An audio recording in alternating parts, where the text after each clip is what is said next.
আমি মেহেদী হাসান আছি একাত্তর টেলিভিশনে। এখন সুনামগঞ্জ জেলায় আছি। আসন্ন জাতীয় সংসদ নির্বাচনকে সামনে রেখে সুনামগঞ্জ জেলার ১২টি উপজেলাকে ৫টি আসনে গঠিত হয়েছে।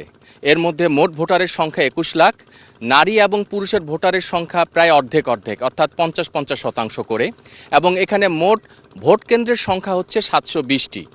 এর মধ্যে জেলা প্রশাসক কার্যালয় বলছে সাধারণ ঝুঁকিপূর্ণ ভোট কেন্দ্র হচ্ছে ৪৭০টি কেন্দ্র এবং অতি ঝুঁকিপূর্ণ কেন্দ্র হচ্ছে ৮৯টি। এবং এই সুনামগঞ্জ জেলার ১২টি উপজেলার মধ্যে ৭টি হচ্ছে ভারত সীমান্তবর্তী দ্বারা বেষ্টিত, অর্থাৎ এই সীমান্তবর্তী এবং এই যে ঝুঁকিপূর্ণ ভোট কেন্দ্রগুলো চিহ্নিত করা হয়েছে, এটা মূলত প্রধান কারণ হচ্ছে যে এই সুনামগঞ্জ জেলাটা হচ্ছে নদীমাতৃক এবং হাওর কেন্দ্রিক। শুষ্ক মৌসুমে এখানে হাওরগুলো এবং নদীগুলো শুকিয়ে থাকে এবং সেখানে আসলে চলাচল অতি কষ্টকর হয়ে পড়ে। তো জেলা প্রশাসক কার্যালয় আসলে এই সব বিষয়কে সামনে রেখে অতি ঝুঁকিপূর্ণ, সাধারণ ঝুঁকিপূর্ণ হিসেবে চিহ্নিত করেছে। যখন ভোট হবে, ভোট কেন্দ্র যখন ব্যালট বাক্স নিয়ে আসা বা যাওয়া হবে, সে সময় যাতে বাড়তি আইন শৃঙ্খলা বাহিনীর সদস্যরা উপস্থিত থাকে, সেখানে বিজেপিকেও একটা বাড়তি দায়িত্ব দেওয়া হয়েছে। তো এই সুনামগঞ্জ জেলার যে ৫টি আসন রয়েছে, সেই 5টি আসনের যদি আমি আপনাকে একটু বিস্তারিত বলি যে আসলে কে কোন আসনে দাঁড়িয়েছে, আপনাদেরকে যদি একটু জানাই। ১ নম্বর আসনে বিএনপির পক্ষে দাঁড়িয়েছে কামরুজ্জামান কামরুল এবং জামাতের পক্ষে দাঁড়িয়েছে তোফায়েল আহমেদ। এই আসনটি এক নম্বর আসনটি হচ্ছে সবচেয়ে বড় আসন, যেখানে 4টা উপজেলা দ্বারা গঠিত। ২ নম্বর আসনে রয়েছে বিএনপির পক্ষে দাঁড়িয়েছে নাসির উদ্দিন চৌধুরী এবং জামাতের পক্ষে দাঁড়িয়েছে শিশির মনির। এখানে আসলে মোট ভোটারের সংখ্যার মধ্যে ৩৫% হচ্ছে সংখ্যালঘু বা সনাতন ধর্মাবলম্বী, এবং এই সংখ্যালঘুদের বা সনাতন ধর্মাবলম্বীদেরই আসলে ট্রাম্প কার্ড মনে করছে উভয় পক্ষের প্রার্থীরা। ৩ নম্বর আসনে রয়েছে বিএনপির পক্ষে কয়সর এম আহমেদ এবং জামাত জোটের পক্ষে ৩ জন উন্মুক্ত প্রার্থী রয়েছে, এবং একজন স্বতন্ত্র আছে আনোয়ার হোসেন, যিনি আগে বিএনপি করতেন। ৪ নম্বর আসনে রয়েছে বিএনপির পক্ষে নুরুল ইসলাম এবং জামাতের পক্ষে শামস উদ্দিন, এবং স্বতন্ত্রের পক্ষে রয়েছে জয়নুল জাকিরিন।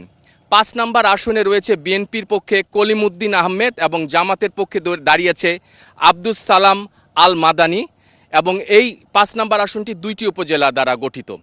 এবং ৩ নম্বর আসনটা আসলে সবচেয়ে বেশি হাড্ডাহাড্ডি লড়াই হবে।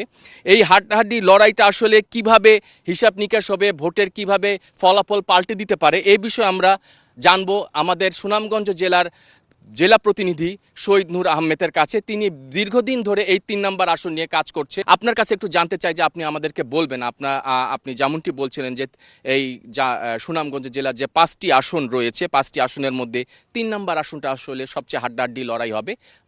সেই হাড্ডাহাড্ডি লড়াইয়ের যে কারণগুলো, সেগুলো আপনি তো দীর্ঘদিন ধরে এখানে মাঠঘাটে চষে বেরিয়েছেন, বিভিন্ন খোঁজ খবর নিয়েছেন, সাধারণ মানুষের সাথে কথা বলেছেন, ওখানে যে প্রার্থীরা আছে উভয় দলের, তাদের সাথে কথা হয়েছে আপনার।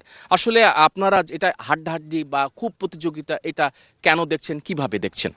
মেহেদী, যেমনটা আসলে আপনি একটু আগেও দর্শকদেরকে বলছিলেন, আসলে শুধু যে 3 নাম্বারটাকে আমরা মনে করছি যে বেশি হাড্ডাহাড্ডি হবে, কিন্তু সুনামগঞ্জে আরও কয়েকটি আসন 2, 4 এভাবেও কিন্তু হাড্ডাহাড্ডি লড়াই হবে। 3-এর ক্ষেত্রে এখানে ভিন্নতা, কারণ এইখানে যিনি প্রতিদ্বন্দ্বিতা করছেন বিএনপি থেকে, তিনি হেভিওয়েট প্রার্থী, কেন্দ্রীয় বিএনপির কার্যনির্বাহী কমিটির সদস্য এবং যুক্তরাজ্য বিএনপি, যে এখান থেকে বিএনপি দীর্ঘদিন যাবৎ আসলে ক্ষমতার জায়গাতে তারা আসার চেষ্টা করেছিল, সেই কয়সর আহমেদ তিনি আসলে প্রতিদ্বন্দ্বিতা করছেন।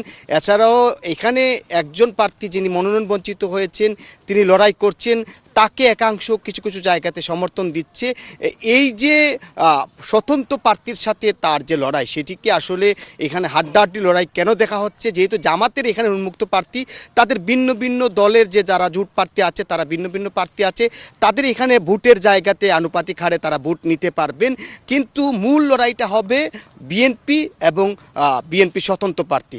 তবে সাংগঠনিক কার্যক্রম সুনামগঞ্জ 3-এ দৃঢ় আছে। কয়েকজন নেতা, বিশেষ করে কয়সর আহমেদের পক্ষে আসলে তারা তৃণমূল পর্যায়ে খুবই তারা কাজ করছেন। এই কারণেই মনে হচ্ছে যে হাড্ডাহাড্ডি লড়াই হলেও দিন শেষে বিএনপি অর্থাৎ দানের শীষের প্রার্থী জয়ের পাল্লা বাড়ি থাকবে। হয়তো এইখানটা সময় বলে দিবে কে কতটুকু সমীকরণে এগিয়ে থাকবেন। ধন্যবাদ আপনাকে। আপনারা শুনলেন যে আমাদের যে সুনামগঞ্জ জেলার প্রতিনিধি, তিনি দীর্ঘদিন ধরে এখানকার ভোটের খোঁজ খবর রাখছেন। প্রার্থীদের সাথে উভয় 5টি আসনের উভয় প্রার্থীদের সাথে কথা বলেছেন, সাধারণ মানুষের সাথে কথা বলেছেন। আমিও কথা বলেছি এখানকার প্রার্থী এবং সাধারণ মানুষের সাথে। সবারই কিন্তু আসলে একটাই আশা যে আসন্ন জাতীয় সংসদ নির্বাচন যাতে সুষ্ঠু এবং অবাধ হয়। কোনো অপ্রীতিকর ঘটনা ঘটলেই তাৎক্ষণিক ব্যবস্থা নেওয়া হবে, এমনই কিন্তু আশ্বাস বা হুঁশিয়ারি দিয়েছেন জেলা প্রশাসক, সুনামগঞ্জ জেলা প্রশাসক।